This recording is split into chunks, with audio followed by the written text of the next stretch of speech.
विद्यार्थी मित्रांनो, आज आपण स्वामी रामानंद तीर्थ मराठवाडा विद्यापीठ नांदेड ह्या विद्यापीठाशी संलग्नित असलेल्या BEd महाविद्यालयातील BEdच्या थर्ड सेमिस्टरला जो EPC 306 आहे एनहान्सिंग प्रोफेशनल कॅपॅसिटीज नावाचं प्रॅक्टिकल आहे, त्या प्रॅक्टिकलविषयी माहिती मिळूया। सदरहू प्रॅक्टिकल 50 गुणांसाठी आहे। त्या प्रॅक्टिकलचं नाव आहे अंडरस्टँडिंग सेल्फ, स्वची जाणीव। मी प्राध्यापक MR जोशी, श्री शारदा भवन शिक्षण संस्थेचे अध्यापक महाविद्यालय नांदेड येथे सध्या असिस्टंट प्रोफेसर या पदावर कार्यरत आहे। चला तर पाहूया अंडरस्टँडिंग सेल्फ, स्वची जाणीव ह्या प्रॅक्टिकल विषयीची माहिती। तुम्हाला माहिती आहे की WHO या संस्थेने काही जीवन कौशल्य दिली आहेत। ही 10 जीवन कौशल्य अशी आहेत: स्वजागृती, समानुभूती, समस्या निराकरण, प्रभावी संप्रेषण, चिकित्सक विचार, सर्जनशील विचार प्रक्रिया, निर्णय प्रक्रिया, आंतरव्यक्ती संबंध, भावनांचे समायोजन आणि ताणतणावांचे समायोजन। तर ही जीवन कौशल्ये विद्यार्थ्यांमध्ये विकसित करण्यासाठी शिक्षकांनी त्या ठिकाणी प्रयत्न करणे गरजेचे आहे। आता ही स्वजागृती किंवा स्वजाणीव म्हणजे काय की स्वजाणीवेचे 4 त्या ठिकाणी फॅक्टर्स आहेत, 4 घटक आहेत। ते कोणते आहेत? आत्मविश्वास, आत्मगौरव, आत्मसमाधान, आत्मनियंत्रण। तर हे 4 फॅक्टर्स याच्या संदर्भातली माहिती तुम्हाला तुमच्या प्रॅक्टिकलमध्ये नमूद करायची आहे। व्यक्तीमध्ये 2 प्रकारच्या संकल्पना असतात, वास्तव संकल्पना आणि आदर्श संकल्पना। आपण काय आहोत याच्याशी निगडीत वास्तव संकल्पना असते, तर आपण काय व्हावे याच्याशी आदर्श संकल्पना निगडीत असते। आता ह्या दोन्ही ज्या संकल्पना आहेत याच्यामधलं जर अंतर त्या ठिकाणी जास्त असेल तर व्यक्तीचं समायोजन कमी प्रमाणात होतं, आणि दोन्हीमध्ये तफावत किंवा अंतर कमी असेल तर व्यक्तीचं समायोजन हे चांगलं त्या ठिकाणी होत असतं, चांगल्या प्रकारे त्या ठिकाणी समायोजन होतं। आता जी भावनिक बुद्धिमत्ता आहे त्या भावनिक बुद्धिमत्तेचा सुद्धा व्यक्तिमत्व विकासावर आणि व्यक्तीच्या स्वजाणीवेवर परिणाम त्या ठिकाणी होत असतो। आता ही भावनिक बुद्धिमत्ता काय असते तर याचे 5 घटक त्या ठिकाणी आहेत: आत्मप्रचिती, आत्मनियमन, प्रेरणा, समानुभूती, सामाजिक कौशल्ये। तर या भावनिक बुद्धिमत्तेच्या घटकाच्या संदर्भात सुद्धा तुम्हाला त्या ठिकाणी नमूद करायचे। उच्च भावनिक बुद्ध्यांक असणाऱ्या व्यक्तीची वैशिष्ट्ये काय असतात, निम्न भावनिक बुद्ध्यांक असणाऱ्या व्यक्तीची वैशिष्ट्ये काय असतात इथे दिलेली आहेत पहा। उच्च भावनिक बुद्ध्यांक असणाऱ्या व्यक्ती ह्या भावनिकदृष्ट्या स्थिर, संयमी, आशावादी, स्वावलंबी, आनंदी, उत्साही, शांत आणि समाधानी असतात। जर ज्यांचा भावनिक बुद्ध्यांक हा निम्न स्वरूपाचा असतो अशा व्यक्ती भावनिकदृष्ट्या अस्थिर, असंयमी, निराशावादी, परावलंबी, दुःखी, उदासीन, अशांत आणि असमाधानी अशा प्रकारचे असतात। तर या भावनिक बुद्ध्यांकाच्या संदर्भात तुम्हाला प्रॅक्टिकलमध्ये विश्लेषण करायचे आहे। तसंच सामाजिक भावनिक विकासाचे जे घटक आहेत, स्वजाणीव, इतरांबरोबरचे संबंध, खेळ, भावना समजून घेणे, भावनांचे प्रकार जे की सकारात्मक नकारात्मक स्वरूपाच्या भावना असतात याचाही उल्लेख तुम्हाला त्याच्यामध्ये करायचा आहे। तसंच रॉबर्ट प्लुटचिक यांचं भावनांचे चक्र 11वी 12वीच्या पाठ्यपुस्तकांमध्ये त्या ठिकाणी मानसशास्त्र आणि विकास ह्या पुस्तकांमध्ये त्या ठिकाणी माहिती दिलेली आहे। त्या पुस्तकांचा वापर प्रॅक्टिकलसाठी करायचा आहे। त्याच्यानंतर भावनिक बुद्धिमत्ता रुजविण्यासाठी जे मार्ग आहेत ते नमूद करायचे, जसं चर्चासत्रांचं आयोजन करणे, शिबिरांचं आयोजन करणे, क्षेत्रभेटींचं आयोजन करणे, काव्यगायन व कथाकथन ह्या उपक्रमांचं आयोजन करणे, सहलीचं आयोजन करणे, वर्तमानपत्रामध्ये ज्या काही बातम्या येतात त्याच्यावर चर्चा आयोजित करणे, भावनाचं उदात्तीकरण होणारे चित्रपट किंवा मालिका दाखविणे। त्याच्यानंतर मॅस्लोच्या गरजाची श्रेणी जी आहे, प्रेरणा श्रेणी, शारीरिक गरजा, सुरक्षितता विषयक गरजा, आपुलकी व प्रेम, आत्मसन्मान, आत्मप्रचिती ह्यासुद्धा व्यक्तीच्या व्यक्तिमत्वावर आणि स्वजाणीवेवर परिणाम करीत असतात। तसंच बी रॅशनल, सकारात्मक होण्यासाठी व्यक्तीला बी रॅशनल होणं गरजेचं आहे। ही डॉक्टर एलिस अल्बर्ट यांची उपचार पद्धती आहे। याच्यामध्ये बी रॅशनल ह्या शब्दामध्येच ही उपचार पद्धती सामावलेली आहे। बी म्हणजे बॅलन्स, संतुलन, ई इस्टिमेट, अंदाज घेणे, आर रेस्पेक्ट, आदर, ए ॲफिलेट, संलग्नता, टी टॉलरेट, सहनशीलता, आय इंटिग्रेट, मिसळणे, ओ ऑप्टिमाइज, वाढवणे, एन नेव्हिगेट, दिशादर्शक, ए ॲक्सेप्ट, स्वीकार, एल म्हणजे लिव्ह। तर संतुलन, अंदाज आदर, संलग्नता, सहनशीलता, मिसळणे, वाढवणे, दिशादर्शक, स्वीकार, जगणे ह्या उपचार पद्धतीने सुद्धा व्यक्ती सकारात्मक होत असते. स्वतःची आवड आणि इतरांची आवडी याच्यामध्ये संतुलन असले पाहिजे. व्यक्तीला वेळ, कष्ट, फायदे, तोटे या संदर्भातला अंदाज घेता आला पाहिजे. स्वतःचा व इतरांचा आदर करता आला पाहिजे. इतरांशी सकारात्मकतेने त्या ठिकाणी जुळवून घेतलं पाहिजे. स्वतःला आणि इतरांना सहन केलं पाहिजे. वैयक्तिक आणि सामाजिक आनंद याचा समन्वय त्या ठिकाणी झाला पाहिजे. स्वतःमधल्या क्षमता त्या ठिकाणी जास्तीत जास्त वाढवण्याचा प्रयत्न व्यक्तीने केला पाहिजे आणि स्वतःच्या यशस्वी होण्याची दिशा ठरवली पाहिजे. तसेच स्वतःच्या मर्यादांचा स्वीकार त्या ठिकाणी केला पाहिजे. जर त्या मर्यादा ज्या असतील त्याचं ॲक्सेप्टन्स करून त्याच्यावर मात करण्याचा प्रयत्न किंवा त्या गोष्टी सोडून देण्याचा प्रयत्न त्या ठिकाणी केला पाहिजे आणि जीवन पूर्णत्वाने जगले पाहिजे. भारतीय तत्त्वज्ञानात योग आणि प्राणायाम यांना महत्त्व आहे. योग आणि प्राणायामचा सुद्धा व्यक्तिमत्व विकासावर परिणाम होत असतो. यम, नियम, आसन, प्राणायाम, प्रत्याहार, धारणा, ध्यान, समाधी ही योगाची 8 अंगे आहेत. त्याचं वर्गीकरण 2 गटात केलं जातं, बाह्यंग आणि अंतरंग. तर बाह्यंगामध्ये यम, नियम, आसन, प्राणायाम, प्रत्याहार, त्या अंतरंगात धारणा, ध्यान, समाधी ही भाग येतात. योगाची जी 8 अंगे आहेत त्याच्यामध्ये पहिला यम आहे. तर 5 यम त्या ठिकाणी आहेत. अहिंसा, सत्य, अस्तेय, ब्रह्मचर्य, अपरिग्रह. अहिंसा म्हणजे शरीर, वाणी व मन यांच्याद्वारे इतरांना दुःख न देणे. सत्य म्हणजे सत्य व प्रिय असे संभाषण करणे. अस्तेय म्हणजे आवश्यक असलेल्या बाबींचा मर्यादेपेक्षा अधिक भोग न घेणे. ब्रह्मचर्य म्हणजे इंद्रियांचे दमन करून काम वासना व विषय वासना यांच्यावर नियंत्रण ठेवणे. आणि अपरिग्रह म्हणजे अनावश्यक विषयांचा व साधनांचा संग्रह न करणे. योगाची 8 अंगे जे आहेत त्याच्यामध्ये दुसरा नियम 1 अंग आहे. त्याचे 5 नियम आहेत. शौच, संतोष, तप, स्वाध्याय, प्रणिधान. शौच म्हणजे शरीर स्वच्छ ठेवणे व मन पवित्र राखणे. संतोष म्हणजे प्राप्त परिस्थिती व जी प्राप्त परिस्थिती आहे त्याच्यामध्ये मनाचं समाधान राखणे म्हणजे संतोष. तप म्हणजे रसनेंद्रिय जी असतील त्याच्यावर नियंत्रण ठेवणे आणि शीत उष्ण हे द्वंद्व सहन करणे. स्वाध्याय म्हणजे वेदाध्ययन करणे. बुद्धीला सूक्ष्मता आणणाऱ्या ज्या काही गोष्टी असतील, वेदांत, योग, मीमांसा, व्याकरण इत्यादी शास्त्रांचं अध्ययन करणे. आणि प्रणिधान म्हणजे अनावश्यक विषयांचा व साधनांचा संग्रह न करणे.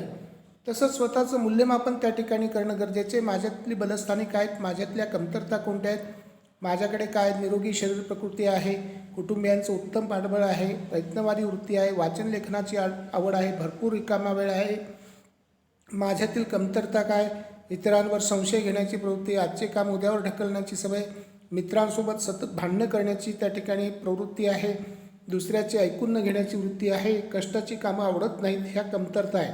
तर हे स्वतःचं मूल्यमापन त्या ठिकाणी विद्यार्थ्यांना करायला शिकवणं आणि स्वतःही करणं शिक्षकांनी महत्त्वाचं आहे. त्याच्यानंतर स्वतःची मतं जी आहे, स्वतःच्या विषयी इतरांची जी मतं आहेत ती काय मतं आहेत ती सुद्धा जाणून घेतली पाहिजेत. आईचं मत काय, बाबांचं मत काय आहे, मित्रांची मतं काय आहेत, शिक्षकांची मतं काय आहेत, तर ह्या मतानुसार स्वतःमध्ये बदल करण्याचा त्या ठिकाणी व्यक्तीने प्रयत्न केला पाहिजे.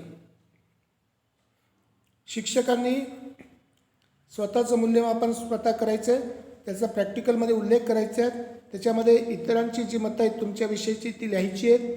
तसंच बलस्थानं आणि कमतरता तुमच्यातल्या लिहायच्या आहेत आणि त्याचं महत्त्व त्या ठिकाणी स्पष्ट करायचे. तसंच ताणतणाव का निर्माण होतात, वैफल्य, संघर्ष, दबाव यामुळे व्यक्तीमध्ये ताणतणाव निर्माण होत असतात. आता जे संघर्ष असतात त्याचे 3 प्रकार असतात. हवे हवे संघर्ष, हवे नको संघर्ष, नको नको संघर्ष. शैक्षणिक मानसशास्त्रामध्ये हे संघर्षाचे प्रकार उदाहरणासहित स्पष्ट केलेले आहेत. तसेच मानसिक संरक्षण यंत्रणा व्यक्तीच्या व्यक्तिमत्वावर परिणाम करते. व्यक्तीला जर समायोजन करता आले नाही तर ती विविध युक्त्या प्रयुक्त्यांचा वापर करते. त्यालाच आपण मानसिक संरक्षण यंत्रणा असे म्हणतो. तर ह्या मानसिक संरक्षण यंत्रणेचे काही प्रकार इथे दिलेले आहेत. समर्थन, विस्थापन, दिवा स्वप्नरंजन, आत्मताडन, नकार, प्रक्षेपण, प्रतिपुरण, दमन, विकृत श्रद्धा, उदात्तीकरण. तर ह्या सगळ्या गोष्टींचा उल्लेख उदाहरण तुम्हाला स्पष्ट करायचे. जसं आता विस्थापन म्हणजे वड्याचं तेल वांग्यावर. म्हणजे काही गोष्टी कशा असतात की एखाद्या गोष्टीचं याच्यात अपयश आलं तर ते अपयश झाकून टाकण्यासाठी, जसं आता परीक्षा अवघड गेली तर परीक्षेमध्ये आपला अभ्यास झाला नाही हे सांगत नाही आपण, तर शिक्षकांनी पेपर अवघड काढला होता किंवा परीक्षेमध्ये असे प्रश्न आले होते की मी ज्यांचा अभ्यास केला होता ते प्रश्न आलेच नव्हते आणि त्याच्यामुळे मला अपयश आलेलं आहे. म्हणजे विस्थापन म्हणजे वड्याचं तेल वांग्यावर. तर अशा प्रकारे उदाहरणासहित तुम्हाला प्रत्येक मानसिक संरक्षण यंत्रणाचा प्रकार त्या ठिकाणी स्पष्ट करायचा आहे. त्याच्यानंतर पर्सनॅलिटीच्या डेफिनेशन्स इंग्रजीमध्ये Morton Prince, F.H. Allport, G.W. Allport, व्यक्तिमत्वाच्या मराठीमध्ये उपपत्त्या ज्या असतील त्या तुम्हाला त्या ठिकाणी द्यायच्यात, व्याख्या द्यायच्यात, उपपत्त्यांचा उल्लेख करायचा आहे. तसेच ध्येयाबाबत सुद्धा तुम्हाला विश्लेषण करायचं की ध्येय कशी असली पाहिजे. स्मार्ट, स्पेसिफिक, निश्चित, मेजरेबल, मापन करता येण्याजोगी, अचिवेबल, आटोक्यातली किंवा मर्यादेतली, रिअलिस्टिक म्हणजे वास्तववादी, टाईम बाउंड म्हणजे ज्याला कालमर्यादा आहेत अशी. तर याच्या संदर्भात 11वी-12वीच्या पाठ्यपुस्तकांमध्ये विश्लेषण करण्यात आलेलं आहे. तुम्ही हे सगळं वाचा आणि त्याचा उल्लेख त्या ठिकाणी करा. स्मार्टच्या त्या ठिकाणी या ठिकाणी विश्लेषण दिलेलं आहे की जसं स्मार्ट म्हटलं यस म्हणजे स्पेसिफिक, नेमके ध्येय असले पाहिजेत. त्याच्यामध्ये शक्यतो काहीतरी मोठे, भव्य असे शब्द वापरायचे नसतात. मेजरेबल असली पाहिजेत, मोजता येण्यासारखी, खूप, फार, सगळे, चांगले असे शब्द त्या ठिकाणी वापरायचे नाही आहेत. अचिवेबल म्हणजे साध्य करता येण्याजोगे असावेत. रिअलिस्टिक म्हणजे व्यावहारिक असावेत. टाईम बाउंड म्हणजे मर्यादेमध्ये साध्य होण्यासारखी असावेत. तर स्वची जाणीव जी असते त्याच्यामध्ये स्वतःचे ज्ञान, मूल्य व दृष्टिकोन यांची गोळाबेरीज आणि त्या संदर्भातली जाणीव म्हणजे स्वची जाणीव होय. तर अगोदर भावी शिक्षकांनी स्वतःच्या जाणीवेचा त्या ठिकाणी विश्लेषण करायचे आणि त्याच्यावर परिणाम करणारे फॅक्टर्स त्या ठिकाणी लिहायचे. त्या संदर्भातले कॉर्ल रॉजर्स यांची उपपत्ती त्या ठिकाणी स्पष्ट करायची आहेत. त्यांनी 3 घटक स्वतःच्या संकल्पनेवर, स्वजाणीवेवर परिणाम करतात असं सांगितलं होतं. ते म्हणजे स्वतःविषयीचा दृष्टिकोन, तुम्हाला कोणासारखे बनावेसे वाटते आणि तुम्ही स्वतःचे मूल्य किती ठरविता. त्याच्या संदर्भात काही उपपत्त्या आहेत. जसं आता सिग्मंड फ्राईडची उपपत्ती आहे. सिग्मंड फ्राईड यांनी मनाचे 3 घटक सांगितलेले आहेत. इथे फ्राईड शब्द पाहिजे. फ्राईडने मनाचे 3 घटक सांगितले आहेत, तदात्मा, अहमात्मा, आदर्शात्मा. तर त्याच्यावर व्यक्तिमत्वावर हे घटक कसे परिणाम करतात ते व्यक्तिमत्वाच्या उपपत्तीमध्ये स्पष्ट केलेलं आहे की तदात्म्याचं स्वरूप कसं असतं, आदर्शात्मा काय असतो, अहमात्मा काय असतो. तर तदात्मा स्वार्थी असतो, कामवासना व त्याच्यासारख्या अभिलाषा, इच्छा यांची पूर्तता त्याला हवी असते. पण आदर्शात्मा काय असतो की कुटुंबामधून तो विकसित होत असतो, ज्यालाच आपण सत्सद विवेक बुद्धी असे म्हणतो. योग्य काय, अयोग्य काय, नैतिक काय, अनैतिक काय याची जाणीव हा आदर्शात्मा तदात्म्याला त्या ठिकाणी करून देत असतो आणि त्याच्या अवास्तव अशा मागण्यांना विरोध करतो. तर थोडक्यात मनातील हा पोलीस किंवा पंतोजीची भूमिका निभावत असतो. तर अहमात्मा जो आहे तदात्मा आणि आदर्शात्मा यांच्यामध्ये संतुलन करण्याचं, समेट घडवून आणण्याचं कार्य करत असतो. तसंच कॅटेलचे 16 व्यक्तिमत्वविषयक गुण या ठिकाणी दिलेले आहेत. ते गुणसुद्धा शैक्षणिक मानसशास्त्राच्या पुस्तकात तुम्हाला त्या ठिकाणी सापडतील. एरिक्सनने विकासाच्या 8 अवस्था दिलेल्या आहेत व्यक्तिमत्व विकासाच्या. त्यासुद्धा वयानुसार कशा डेव्हलप होतात हे एरिक्सनने त्या ठिकाणी मांडलेलं आहे. तसंच मानसिक आरोग्यासाठी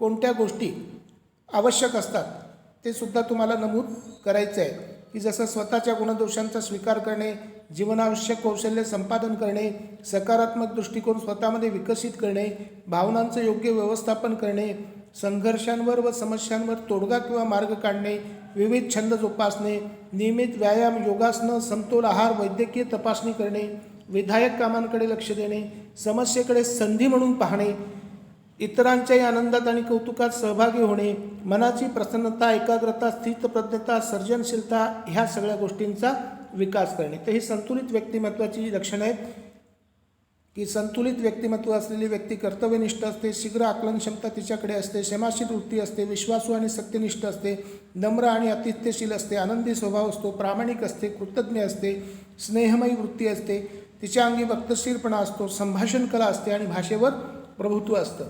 तर अशा व्यक्ती ताणाशी समायोजन करतात, उच्च स्वनियमन करतात, भावनांचं कार्यक्षमता विकसित करतात, त्यांच्यामध्ये नवनिर्मिती क्षमता असते, जीवनाविषयी समाधानी वृत्ती त्या ठिकाणी असते.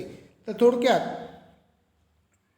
आपल्याला प्रॅक्टिकलमध्ये काय करायचं आहे तर ह्या संदर्भात इथे अनुक्रमणिका दिलेली आहे. तर त्याच्यामध्ये मुखपृष्ठ अनुक्रमणिका, प्रमाणपत्र, WHO कौशल्ये, त्याच्यानंतर व्यक्तिमत्व संकल्पना, व्याख्या त्याच्यानंतर व्यक्तिमत्वाच्या ज्या काही उपपत्ती आहेत, कॅटेल, अल्पोर्ट, एरिक्सन, फ्राईड यांच्या उपपत्तीचा सारांश, कार्ल रॉजर्सची स्व संदर्भातील उपपत्ती, स्ववर परिणाम करणारे घटक, स्वतःमधले बलस्थाने, कमतरता यांचं मूल्यमापन करणारा तक्ता, त्याच्यानंतर भावनिक बुद्धिमत्ता, संकल्पना व घटक, भावनिक बुद्धिमत्तेचे महत्त्व, त्याच्यानंतर गरजांची श्रेणी जी काही असेल, ताणतणावाचे व्यवस्थापन, योगा व प्राणायाम यांचे महत्त्व आणि तुमच्या स्वतःबद्दलची माहिती असली पाहिजे. प्रेरणा, उद्दिष्ट, ध्येय काय आहेत, अभिरुची काय आहेत, मूल्य काय आहेत, अभिवृत्ती काय, अभियोग्यता काय, बुद्धिमत्ता काय, तुमच्यातली बलस्थानं काय आहेत, तुमच्यातल्या कमतरता काय, ह्या सगळ्या गोष्टी इथे उल्लेख करायच्या आहेत आणि शेवटी संदर्भ सूची द्यायची आहे. तर पुस्तकं आपलं प्रॅक्टिकलचं जे पहिलं पेज आहे ते कम्प्युटरवर तयार केलेलं असलं पाहिजे, संगणककृत असलं पाहिजे. त्याच्यामध्ये BEd EPC 306 आहे, अंतर्गत सादर करावयाचे प्रात्यक्षिक कार्य.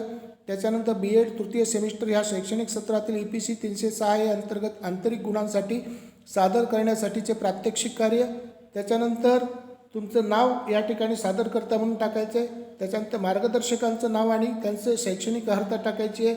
त्याच्यानंतर महाविद्यालयाचं नाव या ठिकाणी टाकायचं आहे आणि शैक्षणिक वर्ष टाकायचं आहे. त्याच्यानंतर मार्गदर्शकांचं प्रमाणपत्र या नमुन्यात त्या ठिकाणी असलं पाहिजे. प्रमाणित करण्यात येते की डॅश यांनी वर्ग डॅशसाठी डॅश ह्या विषयावर सेमिस्टर तृतीय वर्षाकरता डॅश पेपरसाठीचे प्रात्यक्षिक कार्य समाधानकारकरित्या प्राध्यापक डॅश यांच्या मार्गदर्शनाखाली यशस्वीरित्या पूर्ण केले आहे. त्यासाठी हे प्रमाणपत्र देण्यात येत आहे. शैक्षणिक वर्ष, मार्गदर्शकाची स्वाक्षरी, नाव, प्राचार्याची स्वाक्षरी व शिक्का. संदर्भ सूचीचे काही ग्रंथ या ठिकाणी दिलेले आहेत. ते ग्रंथ तुम्हाला मिळाले तर त्या ठिकाणी वाचायचे, नंतर इतर संदर्भ पुस्तकातून माहिती मिळवायची आहे.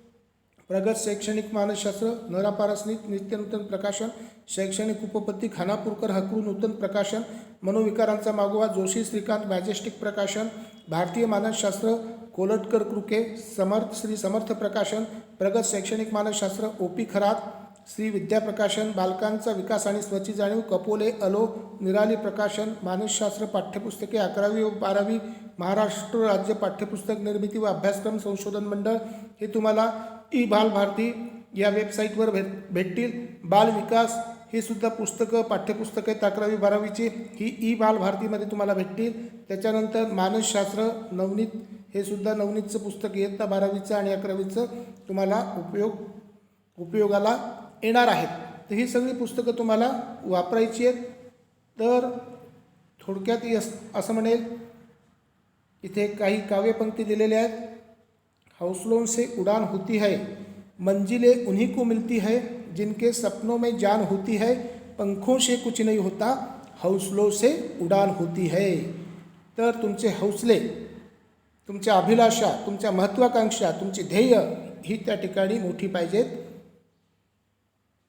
त्याच्यानंतर आणखीन एक हरिवंशराय बच्चन यांच्या काही काव्यपंक्ती त्या ठिकाणी महत्त्वाच्या आहेत.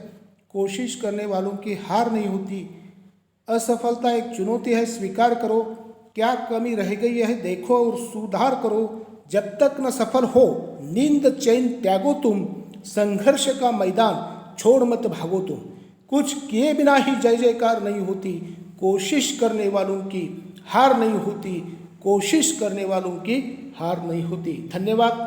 Thank you. बेस्ट विशेष.